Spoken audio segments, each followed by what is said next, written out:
ሰላም ጤና ይስጥልኝ የዶክተር ዮናስ ቤተሰቦች እንደምን አላችሁ? ዛሬም እንደተለመደው በአንድ ጠቃሚና አስተማሪ ሀሳብ ተገናኘን። በዛሬ ፕሮግራሜ ለሴት እህቶቼ እጅግ በጣም የሚጠቅማችሁን ሀሳብ ነው ይዤላችሁ የመጣሁት። ሴቶች እንደሚታወቀው የሴት ልጅ ጡት በተለያየ መንገድ ሊወርድ ይችላል። በተለይ ከዚህ ቀደም የሴት ልጅ ጡት መውደቅ በምን ምክንያት ይከሰታል የሚል አንድ ቪዲዮ ሰርቼላችሁ ነበረ። ያንን ቪዲዮ ተመልክታችሁ ደግሞ ታዲያ እንዴት እንከላከለው፣ ጡታችን እንዳይወድቅ መጀመሪያ ምን ጥንቃቄ እናድርግ፣ እንደዚህ አይነት ኮሜንቶች ተመልክቼ ነበር። ዛሬ እዛ ላይ አተኩሬ ሴቶች የወደቀ ጡታችሁን እንደገና በደንብ ውጥር እንዲልላችሁ፣ በጣም የሚማርክ ጡት እንዲኖራችሁ ምን ማድረግ እንዳለባችሁ በዚህ ቪዲዮ እነግራለሁ። በተለይ ይሄ በእርግዝና ምክንያት፣ በወሊድ ምክንያት፣ በተለያዩ ነገሮች ምክንያት የወረደ የሴት ልጅ ጡትን መስሎቹ ጅማቶቹ ሲወርዱ ነው እንደዚህ አይነት ነገሮች የሚፈጠሩት። ታዲያ ይሄንን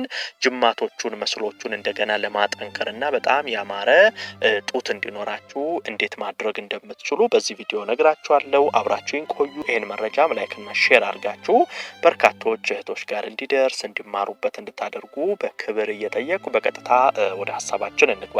በመጀመሪያ የምነግራችሁ ምንድነው ጡት ማስያዣ ማድረግ ነው። በነገራችን ላይ ጡት ማስያዣ ማድረግ ለሴት ልጅ ከፍተኛ ጥቅም አለው። በተለይ ከዚህ ከግራቪቲ ከመሬት ስበት ጋር ተያይዞ ከተለያዩ ከክብደት መጨመር ጋር ተያይዞ የሚመጡ የጡት መውደቆችን የመከላከል እድል አላቸው። አሁን እዚህ ጋር ለይታችሁ ማወቅ አለባችሁ። በነገራችን ላይ ጡት ማስያዣ ማድረግ አሁን ከእድሜ መጨመር ጋር ተያይዞ ከእርግዝና ጋር ተያይዞ የሚመጣ የጡት መውረድን አይከላከልም። በዋናነት የሚከላከለው ምንድነው? አሁን ይሄ የአካል ብቃት እንቅስቃሴ ስታደርጉ ጅማቶቹ ከፍ ዝቅ በሚሉ ጊዜ እየላሉ ይሄዳሉ።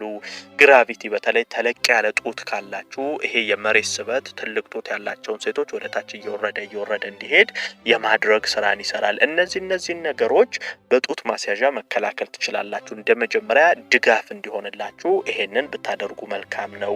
ሌላው ኤክሰርሳይዝ መስራት፣ በተለይ ይሄ ጡት አካባቢ ያሉ ጅማቶችን የሚያጠነክሩ ኤክሰርሳይዞችን ብትሰሩ መልካም ነው። ይሄ አሁን የወንዶች ፑሽ አፕ አለ አይደል? እሱን ብትችሉ መስራት፣ በጉልበታችሁ በርከክ ብላችሁ ፑሽ አፕ መስራት፣ ትናንሽ በአቅማችሁ ያሉ ዳምፔሎችን ወደ ላይ ማንሳት። ይሄ በተለይ እዚህ ደረት አካባቢ ያሉ ጡንቻዎቻችሁን መስሎቻችሁን ስታጠነክሩ ጡታችሁ በዛው ልክ እየተስተካከለ ይሄዳል። እንደዚህ አይነት ኤክሰርሳይዞችን መስራት በጣም ያስፈልጋል። ሌላው በቂ ውሃ መጠጣት። በነገራችን ላይ ውሃ ቆዳችሁ ጤናማ እንዲሆን ያደርጋል። አሁን የውሃ ድርቀት ከሚጎዳቸው ክፍሎች አንዱ ቆዳ ነው። ሰውነት በቂ ፈሳሽ ሲያገኝ በቂ ውሃ የምትጠጡ ከሆነ ጡት አካባቢ ያሉ የቆዳ ክፍሎቻችሁም ጠንካራ ይሆናሉ። መስሎቹ ቶሎ እንዳይወድቁ ያደርጋሉ። ውሃ እጅግ በጣም ትልቅ ጥቅም አለው። ስለዚህ በቂ ውሃ መጠጣት መቻል አለባችሁ። ጤናማ የአመጋገብ ስርዓት መኖርም ያስፈልጋል። በነገራችን ላይ ይሄ የፋት ይዞታቸው ከፍ ያሉ ምግቦችን መቀነስ ያስፈልጋል። የተጠባበሱ ምግቦች መቀነስ። እነዚያውን በውስጣቸው ፋት ይዘት ያላቸው በጣም ቅባታማ ምግቦች፣ እነዚህ የሚጠባበሱ እንደ ቺፕስ፣ ሳምቡሳዎች፣ በዘይት እየተነከሩ የሚዘጋጁ ነገሮችን መቀነስ አለባችሁ። እነዚህ ነገሮች ሰውነት ላይ በጣም ከፍተኛ ጉዳት ያመጣሉ። ስብ ሰውነት ላይ እንዲከማች ያደርጋል። ይሄ የጡት መውደቅንም ተያይዞ እንዲመጣ ያደርጋል። ስለዚህ አመጋገባችሁን ማስተካከል ያስፈልጋል።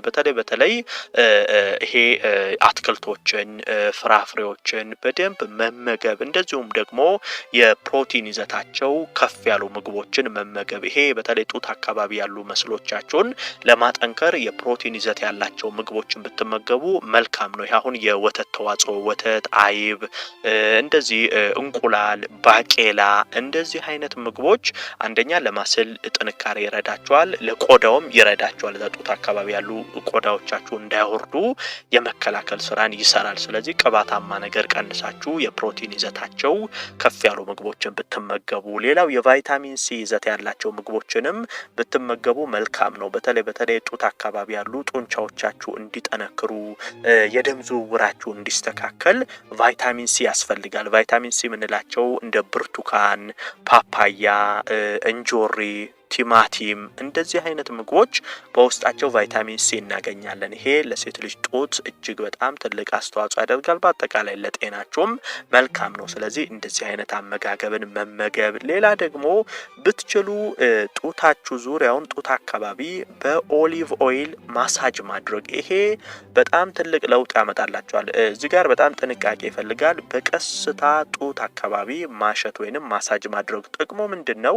የደም ዝውውርን ያስተካክላል። አሁን ጡት አካባቢ ቀስ እያደረጋችሁ ማሳጅ ስታደርጉት የደም ዝውውር ወደ ጡት በደንብ በፍጥነት እንዲንሸራሸር ያደርጋል። ይሄ መስሎቹ እየጠነከሩ እንዲሄዱ በቂ ንጥረ ነገር ወደ ጡት አካባቢ እንዲመጣ ያደርጋል። ቢያንስ ለ15 ደቂቃ ይበቃችኋል። ለ15 ደቂቃ በጣም በጥንቃቄ ቀስ እያደረጋችሁ ጡታችሁን ዙሪያውን በኦሊቭ ኦይል ማሳጅ ብታደርጉ መልካም ነው። ኦሊቭ ኦይል እንግዲህ ኦሜጋ 3 ፋቲ አሲድ በከፍተኛ ሁኔታ አለው። ጤናማ ስብ አለው። እነዚህ ነገሮች ናቸው ለመስሎቹ ትልቅ እርዳታን የሚሰራው።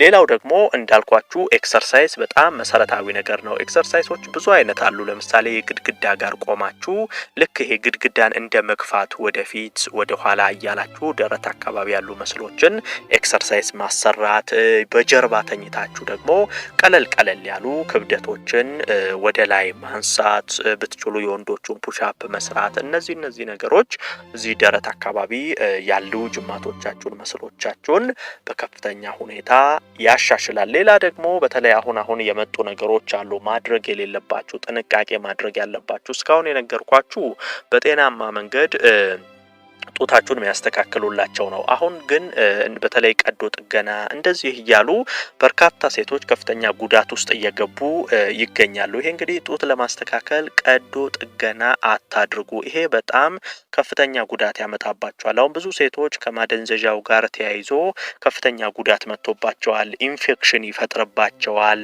የደም መፍሰስ፣ የተለያየ እንደዚህ አይነት ችግር ይከሰታል። ስለዚህ ብትችሉ ይሄ ሌላ ሳይንሳዊ ነገር ውስጥ እየገባችሁ ሰርጀሪዎች ውስጥ እንደዚህ አይነት ነገር ውስጥ ባትገቡ መልካም ነው። በነገርኳችሁ መንገዶች ጤናማ አመጋገብን በመከተል የአካል ብቃት እንቅስቃሴዎችን በመስራት ማሳጅ በማድረግ በእነዚህ ነገሮች ጡታችሁን ማሳመር ትችላላችሁ ማለት ነው። ዶክተር ዮናስ ነበርኩኝ። ይሄንን ሀሳብ ላይክ እና ሼር አድርጋችሁ ሌሎችም ሴቶች ጋር አጋሯቸው። ምናልባት ይሄ ሀሳብ የሚጠቅማቸው ይኖራሉ። በዚህ ጉዳይ ላይ ይሄንን ምክር ይሄንን ሀሳብ የሚፈልጉ ሴቶች ይኖራሉ። ስለዚህ እነሱም ጋር እንዲደርስ እንዲጠቀሙበት ላይክ እና ሼር እያደረጋችሁ አጋሯቸው። ለቤቴ አዲስ የሆናችሁም ቻናሌን ሰብስክራይብ እያደረጋችሁ ቤተሰብ ሁኑ። ሁሌም እንደዚህ የምለቃቸው አዳዲስ ቪዲዮዎች ቶሎ እንዲደርሳችሁ የደወል ምልክቷንም ኦል የሚለው ላይ ብታደርጉት መልካም ነው።